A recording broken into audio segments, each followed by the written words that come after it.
NgRx is some special conference for me personally, because last year it was the first Angular-specific conference for me, and it got me the idea how great is this community, how it's friendly. So let's do it as usual. Let's be friendly to each other. Let's get up and make good parties without any accidents and be nice to each other. So today I want to talk about some running in parallel, NgRx, WebAssembly, web workers, worklets, blah, blah, blah, blah, blah. So actually it was all buzzwords I ever heard. So yeah, I just used some Google Trends to look which topics are interested in Angular community and put everything I know at this title. But to be serious, it will be the story about how to make things performant using multi-threaded computations. So it has its own specific use cases, and I will speak about when you can use it and when you actually want to. So before we start, some words about myself. So my name is Vitalii. I'm a lead software engineer at EPAM Systems. I'm working in Poland, a nice city called Wrocław. Originally, I'm Ukrainian. I'm co-organizing Angular Wrocław meetups. If you want to speak at a meetup, just tweet us and try yourself as a speaker. Speaking at meetups has its own more warm and lamp atmosphere, and it's good to start with. Also, I started to contribute to Angular Dev on Medium. And actually, in June, in Kyiv, it will be an Angular in Dev conference in Kyiv. So check it out if you are interested. The tickets are quite cheap, so it's great to be there. And I'm trying to fight for performance when I have time and when I have reasons to do that. So I brought something interesting with me to show to you, some unicorns. Okay, so what I want to speak about. First of all, what is parallel computations, why we need, how they work in web workers. Then we switch to worklets. It's a different thing. And at the end, I will speak about WebAssembly and assembly script in particular. So let's start with parallel computing. What is that? Actually, it's just taking some actions and running in few threads. That's easy, but I want to describe it on some real example. Border control. I am a happy handler of this Ukrainian passport, and usually it's not that fast to go through the border checks. And actually, if you're traveling outside EU and come back, you also facing that situations, the checks and long lines and so on. So let's imagine we have one thread. We have border, we have passport control with this a strong officer checking all the documents, checking your fingerprints, everything, and the line after your flight. So you come to the line, your passport was checked, everything fine. So next person moving, and you are happy and you run away. To be serious, you don't need to run. You're excited about that you passed everything, but you can just walk. Okay, what if this passport control will be asynchronous, like we handling a task in JavaScript? So first person come to passport control, they take its passport, start a check, and said, wait here for a moment while we're checking all your documents. Next person come, and also it was asked to wait until they check their documents. After they received the response from some FBI servers or whatever, or KGB maybe, they passing through the border, and they ready to go outside of the airport or this border control area. This was asynchronous. Okay. Actually, running in parallel usually doesn't mean that it will be X times faster. For example, you run 2 threads, it might not be 2 times faster. Why? If we are return to our border control situation, sometimes we are traveling with friends, not with our family, but some great guys. So we come to border control, but we get to different lines. So as a group, the first person who passed the checks, he waited for everyone to do the same, actually. So they waiting for some responses. And it's often a situation when you're waiting for few responses, gather them, and give away. So what if we do it multi-thread? So we have few border control windows with few guys. So people come, check in documents. So we're doing it 2 times faster. Maybe not. So important thing to remember that thread is not equal to CPU core. Modern processors could process few operations at one time using different technologies. So actually, system thread not usually equal to threads to CPU cores. So if we are speaking about some worker and worklets, we can imagine that we have separate window for all passports, like Ukrainian one, and EU passports with shorter line and faster checks. Okay, so people come and they arrive, document checked, then go away. But the difference here is that we have different officers for different jobs. The same going with web workers, for example. So we have all passports. It's our main UI thread that handles all the clicks, all the AJAX requests, everything. And we have web worker for something very, very specific. For example, having calculations of Fibonacci numbers or prime numbers, whatever. So this was how you can imagine multi-threading in real life. I want to have a note here that you shouldn't complicate your code without any reasons. Your colleagues actually won't be that happy. They will break everything, and you maybe at some point, at some party. So the cost of these multi-threading computations come for more complicated code. So you need a really specific reason for that. You need some heavy computations, some tasks that freezes your UI. So first thing that I want to speak about, web workers. So what is web worker? Web worker is special JavaScript context. It's limited and it's secure. By this security, they limit its usage. So it should be in separate file. It should be served from the same origin. It should be served from safe origin, HTTPS, and so on. And it hasn't access to a lot of DOM APIs, like window objects and so on. And it's completely different context in general. That is why they have these security restrictions. You can't share object between main thread and worker thread. So why we need it? Here is some example. Yeah, we have button with clicks, and we have some main thread functions that will sort these items. So we push the button to run in main thread, the sorting. And while this function is running, we can't do any other actions.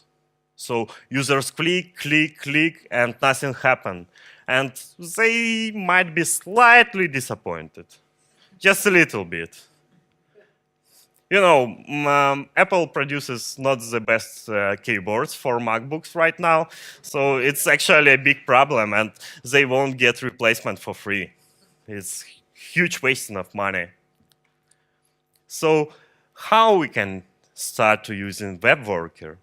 It's easy. It's just worker constructor, and you pass in the pass to your worker file. Easy, isn't it? But how to communicate between main thread and worker thread? From main thread, we create this instance of worker.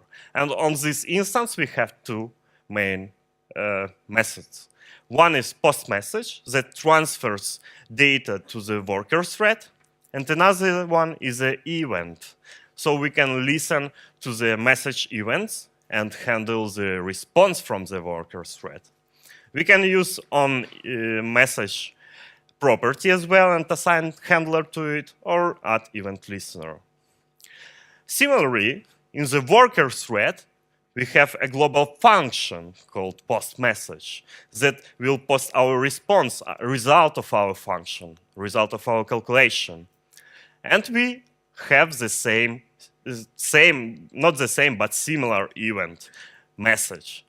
And this message event fired when we receive some data from the main thread. So it's full duplex communication. So they can send data from main thread, receive it from the worker thread, and work around. So not really complicated API. But in Angular, starting with CLI 8, we have a great tool, generator for workers. You just use simple command, ngGenerator, generate worker and the name of your worker. It will create a worker file for you and special TypeScript configuration to compile it. So it will use special context for compilation to get all the types you need and syntax highlight. Types will give you syntax highlight and property completions. And it integrates it with Angular CLI and provides a special builder for it. So it builds it for production version, for development version, and that's it. How it could look like. So this example of this sorting function. So I receiving some data, it's a list basically, and I sort in this list with sort function. But to emulate some heavy CPU-heavy work, I put some random calculations in a loop. So on each iteration for each item, it iterates 10,000 times and do some random math. It's just to emulate long-running tasks. And actually, they exist in real applications. For example, if you're processing audio or you're encoding, decoding data, encrypt it, process some PDF files, for example. It's really heavy work. And when it's processed, you want your users to wait. You want them to use the application as normally. And only when your long-running task done, you send the data back with post-message function. But I use this buzzword NgRx, so I need to show this NgRx weekend power. NgRx has an awesome package called Effects.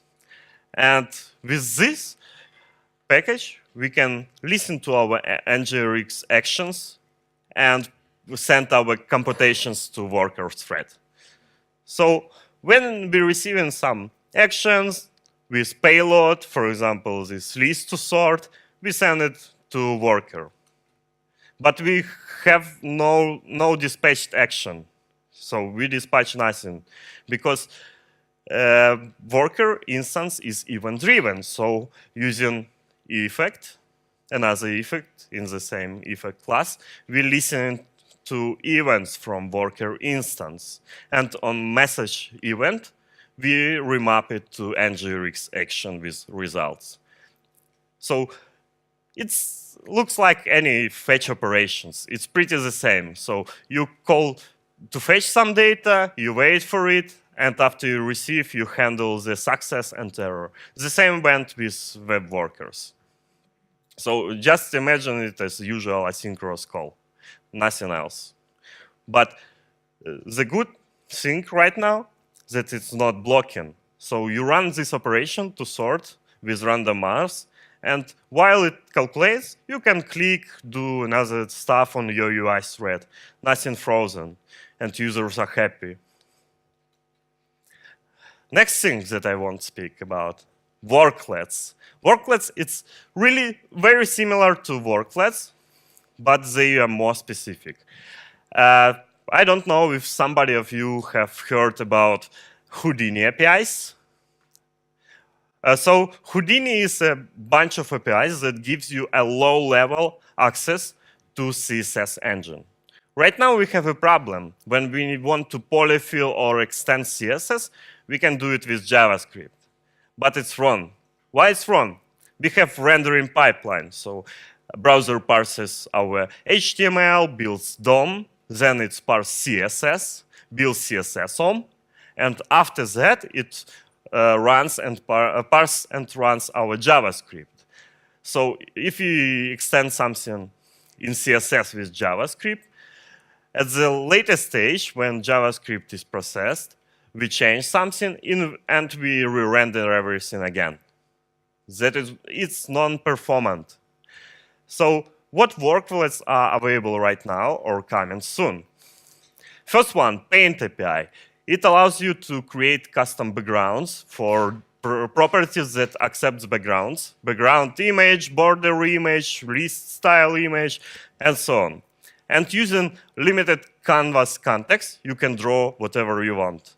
And it is possible to execute this job in separate thread. It's up to browser. Browser decides if it will run it in the main thread or separate thread, but it will do it in most performant way. And at the stage when your styles trigger paint stage. We have 3 stages. Yeah, layout, paint, and composite. So paint API will be called at paint stage, exactly when it's needed. Another thing that is still kind of experimental, animation worklet. Why we need another animation API? We have CSS transforms, animations, we have animation API in JavaScript. So what's the hell going on? So animation worklet also used to implement some animations in another thread, and especially it's addressed to some scroll animations. With all existing APIs, we still have laggy and janky scrolling animations. So, for example, custom scroller or zoom on wheel scroll and so on. And with animation worklet, you can do it in right and performant way. Another, it's really on early stages, layout worklet. It will allow you to create your custom layouts. So imagine you have display property in CSS and you write layout and my masonry grid or circular grid or layout that builds from SVG path. And it will be possible. It's actually possible already in Chrome Canary. But spec is not finished, and it's quite complicated API. But it's really, really powerful. And the last one, audio worklet. We can provide an off-thread audio computations. So right now, with Web Audio API, all the nodes run in the main thread. And the math behind Web Audio stuff could be really heavy and crazy, and it's good to have an option to process it on the other thread. So let me show Paint API in details, because this one is in the most finished state right now. It has proposal for it. It's already finished, and it's available in Chrome for almost a year. So how it looks like? We have half-duplex communication here because Paint API doesn't send values back to the main thread. It just provides a side effect, and it renders paints with Canvas API. So we can set some property. It could be custom property, or it could be a standard property like margin, padding, whatever. And inside Worklet class, we want to subscribe to changes on some properties, so we list them. And if any of these properties change, we will render our background. We can change these properties in CSS with custom properties and update them. So it's a really interesting technique. We can update custom properties even on hover, in transitions or animations, and it's quite performant. How the Worklets itself looks like. So it's basic class, and it should have one method at least, paint. And this paint method accepts context, which is 2D canvas rendering context. And you can do all the things that you can do in usual canvas. Then you register it. You provide a name and this class's implementation to use. Then you need to load this worklet, similarly to web worker. In CSS, you have special property and method, add module, and you provide a path to your custom paint. So you load in the file and register it. Then in CSS, you're using it as usual. Any other CSS function. If you have background, you call in function paint and pass in the name of your paint worklet, and that's it. The good thing here, if browser doesn't support this feature, you can easily fallback it like another CSS feature. Just put the static color on the next line, and that's it. What could be done with this? Here are some examples. For example, QR code generator. I update in the custom property with a string and some parameters, and I generated QR code. And it updated when any of these properties changed. And this one QR code should work in. It's not something fake. It could be some charts, for example.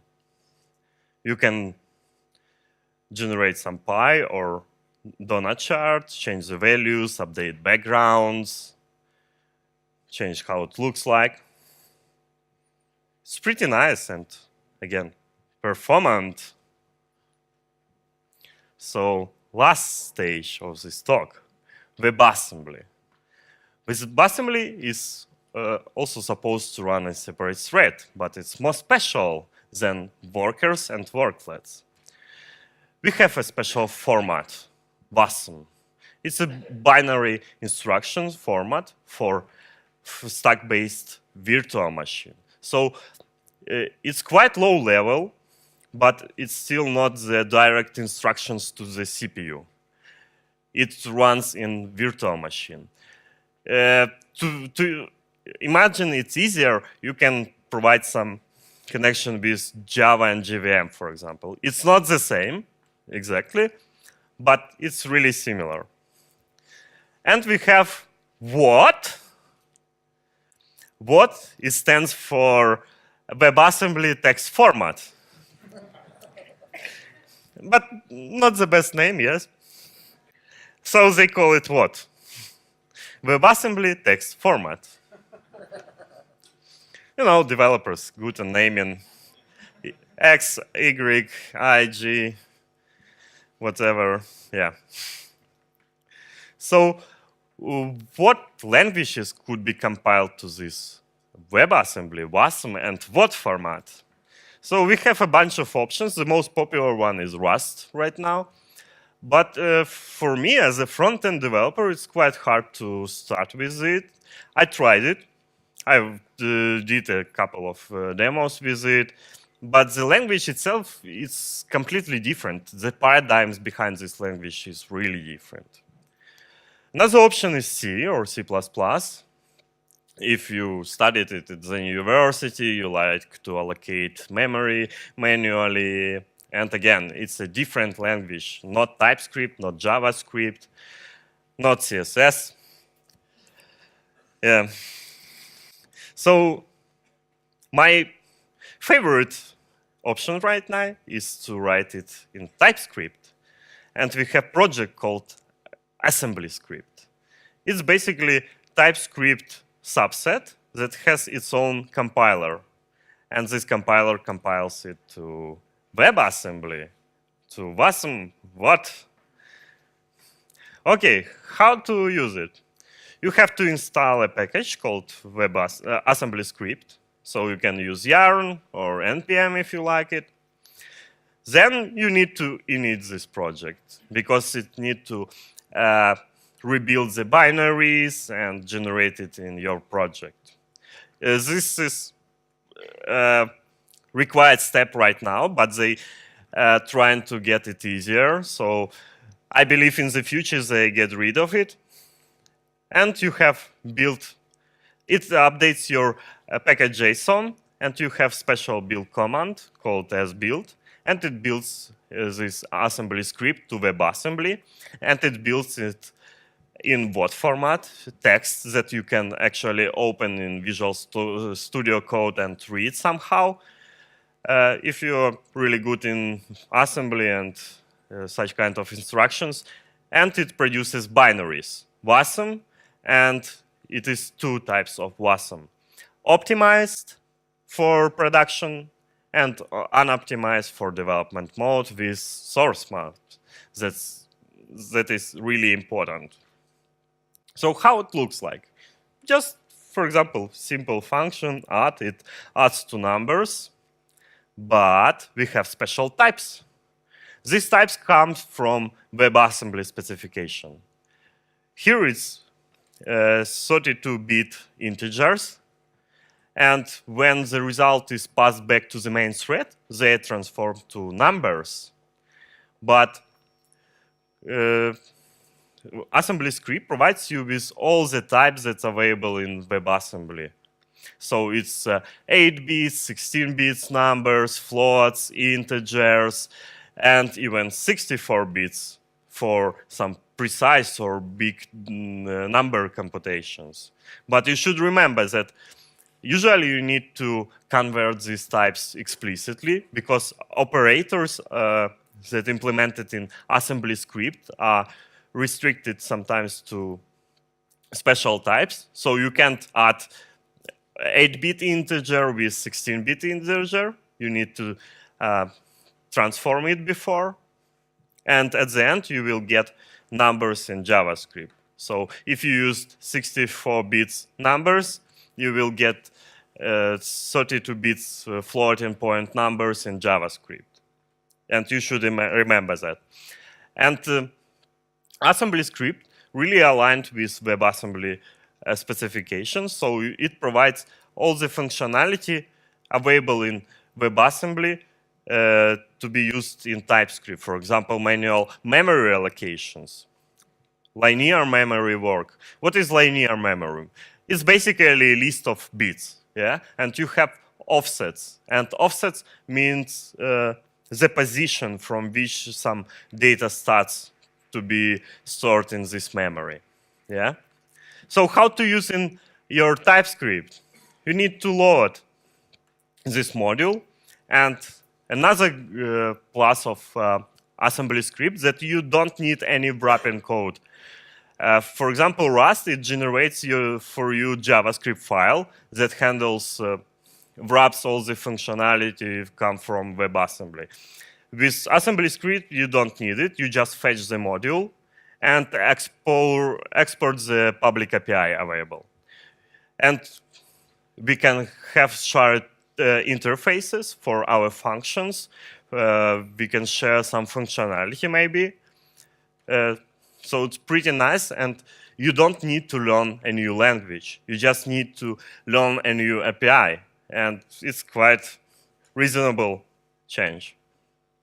So to sum up, I tried to show everything that you can do to provide parallel computations. You can do web workers if you have JavaScript-based heavy computations. You can do web worklets for more specific reasons, for painting, for layouting, for animations, for audio processing.